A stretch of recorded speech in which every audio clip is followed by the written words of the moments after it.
This is the 2025 Porsche 911 Carrera GTS, and in today's Vehicle Visionary video, I'm going to tell you why this is the ultimate high-performance daily driver. Hey everybody, it's Tom from Vehicle Visionary. I hope you're having a great day.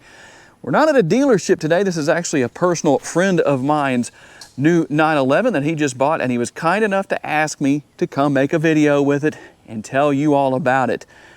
And believe it or not, it is his daily driver. Before this, his daily driver was an Audi R8. I have a video on that too. So if you want to check that out, you can. So we're going to be looking at a very menacing exterior color with the jet black. It really sets it off like nothing else. Not only does it scream high performance, but it also screams elegance. And something I've always liked about the Porsche 911 models is the fact that while they have a modern look, you can still look at it and say, that is a 911. We're going to have our full LED headlights here, LED daytime running lights, a very unique design between the daytime running lights and the turn signal indicators, which you see that I have on right there. Our Porsche crest, of course, in the center of the hood right here. And everything here is going to be functional. Try and give you a good view of that. No faux vents here, that's for sure.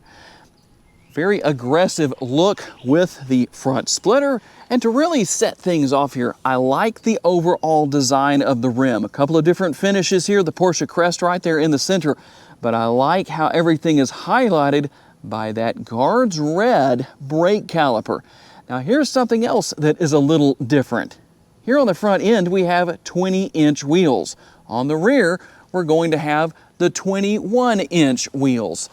And with the side view mirrors, they're going to be heated and power adjustable. You're going to have your blind spot monitoring built in right there. And something else that you'll notice here that is going to be nice, and that is going to be that when the vehicle locks, you'll see that the door handles are going to be flush mounted to the doors themselves. And then when you need to open the doors, they're going to pop out like that. And you can't really see it here in the bright Louisiana sunshine, but there is a panoramic sunroof. I'll show that to you a little bit more later in the video. And the nice wide stance here on the rear. Again, nothing but performance here. Not only with the way it sits, but with the way it drives. The one disadvantage is that I can't actually show you the engine. I wish I could, but that's just the way it is here. But I can show you something that personally is one of my favorite features here, and it has to do with the lights here on the rear. Obviously LED, but I like this continuous light that runs all the way across. It just fits perfectly. We'll have our Porsche logo, and hard to see, let's see if I can give you a good view of it, but the Carrera GTS logo is there too. And the exhaust, it fits perfect. I like that it's in the center as it is, bringing a very nice balance. Speaking of exhaust, while I can't show it to you, I can not only tell you about the engine, but I can also let you hear it. This is about as close as I can get to showing you the engine. But here's what you have. It's a 3.6 liter T-Hybrid Boxer 6 that puts out a beyond plentiful 532 horsepower and 449 pounds-feet of torque, mated to an 8-speed PDK. 0 to 60 is going to be in 2.9 seconds, and top speed is 194 miles per hour. Being that this is a hybrid powertrain, what can you expect as far as MPGs? Well, it's always easiest to show you on the window sticker. We're looking at 17 city, 24 highway, 20 combined, and 5 gallons of gas per every 100 miles driven. And here is one of the many things that makes this a great daily driver, and that's the fact that it has the extended range 22.1 gallon gas tank. In typical Porsche fashion, you're going to have a unique remote. It's going to have the Porsche crest up here. Lock, unlock, you can open the front trunk with that button right there, but there's actually a couple of other ways you can do that. There's a way to use a button on the interior, and then I'll show you the third option here in just a second. And you can see the shape of the key is obviously in the shape of a Porsche. Very easy to deal with. We have about 4.6 cubic feet worth of cargo capacity here. And to open the front trunk, just wave your hand right there, or literally just run it across the body, just like I did right there. Now you can see that I have a few things in there, my equipment bag and my tripod. But, you know, that's a good thing about it is you do have a little bit of space here to go with all of that performance. And you can see that you also have some cargo area lighting. And yes, I am going to close this properly just in case anybody wants to know. The rear cargo space is going to basically be what you would consider the back seat. And while there are seats back here with seat belts, that's not going to work too well. But you have between 5 and 9 cubic feet of additional space back here where you can put your luggage or whatever you want to. And as you can see, the seat backs can be in the upright position or can be lowered down so that your luggage or whatever you're carrying around with you can sit on top of that area. The sticker price is $197,885. Let's see what else you get for that price beyond what I've already shown you. There's your panoramic sunroof. You have the power shade right there that can be drawn back and forth depending on what you want to do as far as letting light into the interior. Here's where you control the power shade. You can slide the power sliding sunroof open right here, and this button right here allows for tilting it open. There are a few different things you can do as far as that goes. There's the shade being put back in place. You have the sport seats that are power adjustable for the driver and the passenger. Very convenient, very nice and easy to use. Take a quick look at our upper console for those who want to see that. And then over here on the driver's side, here's the button to start and stop the engine. For those of you that are just getting into the Porsche brand, yes, that is common with Porsche models. You can leave your lights on auto. You can turn them on if you want to right there. That's how I showed you the lights earlier. Here is your cruise control. You do have adaptive cruise control, by the way. And here's where you're going to control your turn signal indicators for those of you that understand how to do that. And here's everything for our power side view mirrors, adjusting that, everything for our windows right here. The one thing I am surprised at this price point is the fact that you only have seat memory on the driver's side. At this price point, that should be a default for the driver and passenger side regardless, but that's the way it is. It is obviously more important to have that set up for the driver's side, but still something that I think would be a good thing. And we'll have our digital instrument cluster, the driver's display. You have your digital speedometer, but analog tachometer, as you can see right there. Step on the pedal just a little bit. You can see that coming up. And everything you want to know about is going to be here. There is information you can work your way through and see depending on what it is you want to know. We can work our way back and forth. You even have your voice commands. All that good stuff is going to be here. Pretty easy to deal with. Now, one thing to note here is your drive mode selector, and there are multiple driving modes, including you're going to have your wet mode, normal mode, then you have sport, and you have Sport Plus. And something that's really cool is the Sport Response button right here. That's what this red button is.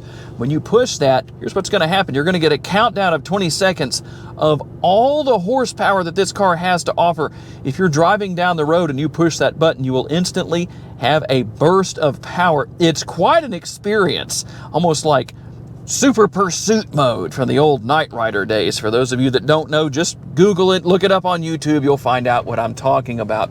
And the classic look here with the dash area, for the most part. I know some people might say, that screen right there sure isn't very classic, Tom. No, I know that, but I think you get the idea. Now, there is a lot of great technology here. You can wirelessly pair your smartphone. You have Apple CarPlay and Android Auto. As you can see right here, there's Apple CarPlay and Android Auto. Easy to deal with, and you have a few different pages of apps that you can go through right here. But I wanted to show you something that is very important. In fact, one thing I do want to show you, a lot of people ask about navigation. Yes, it's here. Yes, it's built in. Very easy to find and easy to see. But we're going to go right over here to vehicle because I do want to show you something that is very important. Now, you'll notice that the start-stop system is grayed out right there. That's because I'm in Sport Plus mode. Every other mode, it's going to be there, but you'll have to manually come in here and check it off, as you can see right there. It's a shame there's not a way to permanently disable that. Now, I know some people are good with that, some people might not care. And if you like using the auto stop start, well, no problem. Good on you for that. Now, if you want to extend the spoiler without having to have that done at speed, there is what you're going to do with that. And here is how it's going to look when your spoiler is extended. And to bring that back down, here's what we're going to do. Now, you'll notice this screen that came up, you're going to bring the spoiler down right here. You're going to retract it. You have to hold your finger on the screen right there until it's finished. It'll tell you that it's been retracted, just in case you're curious to know. Now, you can obviously go in and make a lot of changes here, depending on what you want to do. You can change your driving modes here. You can change what's going on with the chassis as well, whether you want normal or sport. There's a lot to deal with here. How about assistance? You can see what you have right there. Pretty easy to deal with. Additional functions going to be here. I'm not going to go through everything, but just to kind of show you a little bit of what is here so you can see some of your safety features, driving aids, as we often refer to them. And then everything for trip mode right here. Now you can see that you have your outside temperature right there, your driving range. You can see what else is here, just to show you some of the features and functionality that are going on here. If you want to work with your ambient lighting, the driver's seat, passenger seat, all of that is going to be right here. Pretty simple to figure out. While we have all this technology, something that I think Porsche has done very well is to not overcomplicate things. And you can hit some of your one-touch features right here. There's exhaust. Here is your front end lift, and your Porsche will remember areas where you use that so that you don't have to use it every single time. So you can hit save right there if you want to. I'm not going to do that right now, but you can see that you can do that if you want to, and then you can bring it back down. Say, coming in and out of your driveway, if it's not even with the street, if there's a little bit of a bump there, well, obviously you want to have that programmed in so you don't have to do that every single time you drive up. And there's your hazard light button, traction control. You can see what else we have there. Pretty simple to figure out. And when we go into reverse, you're going to have your camera views. You can see the nice, bright trajectory lines. We have our overhead view, and we have multiple views all over this 911. So depending on what you need to see, and here's something that I like that I didn't get to talk about earlier, but I wanted to show you on the screen. There's your third brake light. Just a lot easier to show here on the screen. The advantages of technology. Makes it easier for me to do that since I don't have anyone to help film today. But you can see what's going on depending on what features you need and how you need, where you need to see. You can do that, and then we can go back into park, which, by the way, speaking of that, here's your shifter for the 8-speed PDK, and you're going to use that as you would expect. Put your foot on the brake, pull it back to go into drive, push it forward to go into reverse. There's your parking, or going into park. And then obviously we have everything here for the radio, for adjusting the air conditioning. All of that is here. And something that helps this to be the ultimate high performance daily driver is the fact that you have, when you need it during the winter, the heated seats. And right now, until likely November, we're going to need the ventilated seats here in Northwest Louisiana.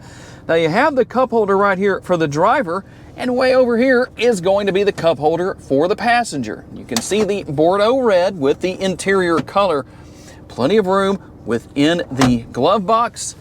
And these seats, while they are sport seats, they're extremely comfortable. You can see the Porsche crest in the headrest area right there, but you could be comfortable in here for a very long time.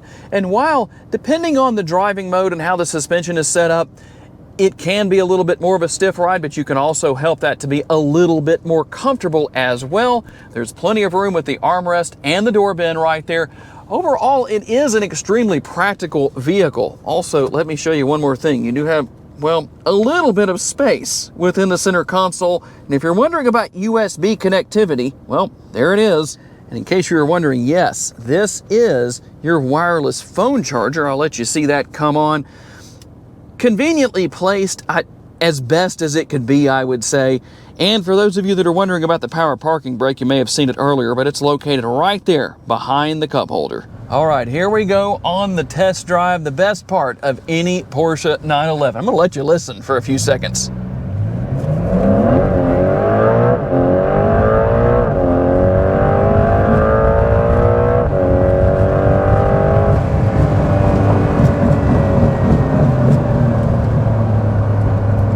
And just like that, we made it down the road. That is absolutely phenomenal. The best part of a video like this when it's not at the dealership is that I get to drive a little harder, drive a little faster with the owner's permission. It's working out just fine. We're good. But I'll tell you what, something that amazes me here is not only how quick this car is, but more so how comfortable it is. This is a great car for a road trip. The seats are very comfortable. When you compare it to, say, the GT3, there's really no comparison in that respect. It still has the great handling characteristics. It still gets up and goes down the road when you want it to. But the seats themselves have more padding. They just feel better. They wrap around your body in a more comfortable manner. But, you know, it is the difference between one model to the next when it comes to comfort, because you have something that's meant purely for tracking. It's a street legal race car. And while this 911 has some of those characteristics built into it, it also balances out with being a little bit more practical to some degree. Everything easy to get to, I like that. I don't really have to tell you that it handles great. The brakes work great, and I like that the gas pedal and the brake pedal, very easy to adjust to. Nothing harsh, nothing difficult. Although the brakes work really well, it's not overly aggressive, and for me at least, it's not hard to get used to driving, hard to get used to that pedal feel to be able to handle it and not maybe over brake the car, brake check somebody in the passenger seat, something like that. Easy to see out of too, that's always nice to have. And when you need to pass a slower moving car, well, that's easy to do and something that sometimes you want to do because, well, it gives you a chance to step on it a little bit more. But overall, I would say this is maybe the most practical Porsche 911 out there as far as using it as a daily driver. If that's something you're wanting to do, that's something you can definitely do with this model. And there it is, the 2025 Porsche 911 Carrera GTS, the ultimate high-performance daily driver. It has that perfection, in my opinion, as far as a balance of performance, luxury, and comfort, believe it or not. And it still gets down the road very quickly, so tell me what you think. Hope you enjoyed today's video. If you did, please be sure to hit the like button. That's very helpful to me. Make sure to subscribe so you don't miss any future videos. And if you would, please share this video on your timelines on social media so other people can see it. If you'd like to learn about additional vehicles, check out the video that's on the screen right now, and I will see you there.